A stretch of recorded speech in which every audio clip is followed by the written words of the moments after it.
pourquoi vos disputes ne viennent pas de ce que vous croyez.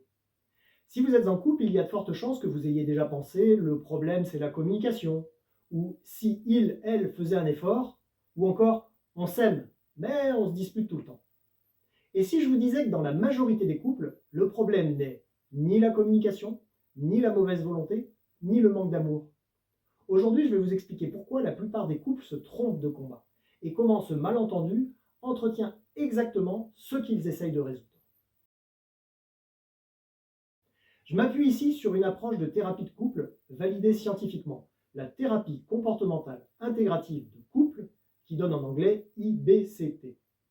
C'est une approche développée depuis plus de 20 ans, testée dans des essais cliniques randomisés et qui a montré sa capacité à réduire les conflits et prévenir les séparations sur plusieurs années. Mais cette vidéo n'est pas une vidéo de thérapeute pour thérapeute. Elle est pour vous si vous vivez des disputes qui tournent en rond, le sentiment de ne plus être sur la même longueur d'onde ou l'impression d'être devenus des adversaires alors que vous vous aimez.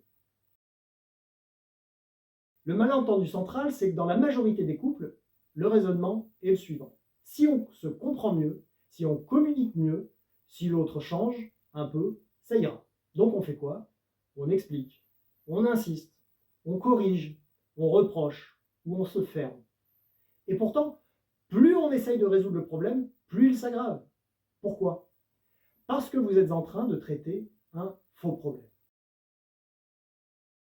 Ce qui se passe vraiment dans les conflits, en tout cas ce que la recherche en thérapie de couple a mis en évidence, c'est que les conflits persistants ne sont pas causés par ce que les partenaires font, mais par la manière dont ils interprètent ce que fait l'autre. En clair, vous pensez que votre partenaire ne fait pas assez d'efforts, lui pense que vous êtes trop exigeant ou trop critique. Vous pensez qu'il fuit, il pense que vous attaquez. Et progressivement, sans vous en rendre compte, vous cessez de voir l'autre comme un allié.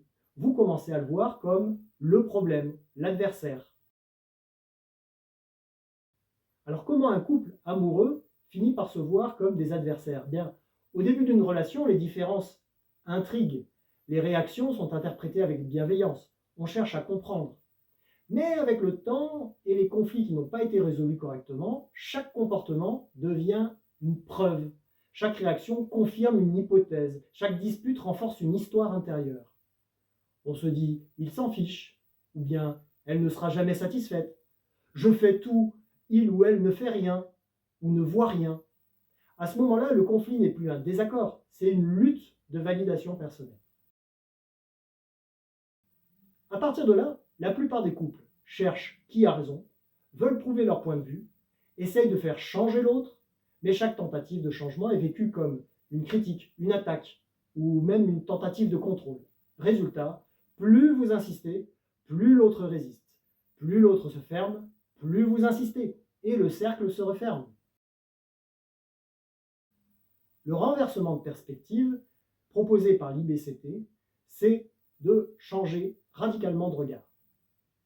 Le problème n'est pas votre partenaire, le problème n'est même pas votre désaccord. Le problème, c'est ce qui se passe entre vous. Ce sont vos différences naturelles, vos sensibilités émotionnelles particulières, votre contexte de vie qui joue également, et surtout, vos patterns d'interaction, vos interactions récurrentes, la façon dont vous utilisez tout ce contexte. Tant que vous ne voyez pas ça, vous combattez la mauvaise cible. Pourquoi c'est une bonne nouvelle? Si le problème n'est pas un défaut personnel, alors il n'y a pas besoin de réparer. Ni l'un ni l'autre. Il devient possible de se comprendre autrement, désamorcer la lutte, retrouver de la sécurité émotionnelle et parfois de voir apparaître les changements spontanés qu'on réclamait des fois depuis des années. Mais pour ça, il faut désapprendre certaines idées reçues sur le couple. Dans la prochaine vidéo, je vous expliquerai quelque chose de fondamental. Pourquoi chaque conflit a toujours 3 versions différentes?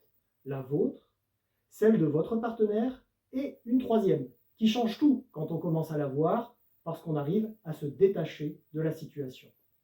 Si cette vidéo vous a parlé, j'ai préparé une fiche de lecture complète et opérationnelle du livre « Mon programme de thérapie de couple ». Un document clair, structuré, qui vous aidera à relire vos conflits autrement, sans accuser, sans vous taire, sans vous perdre. Le lien est en description, ainsi que le lien vers le livre originel. Prenez soin de votre relation, pas en cherchant à gagner, mais en cherchant à comprendre.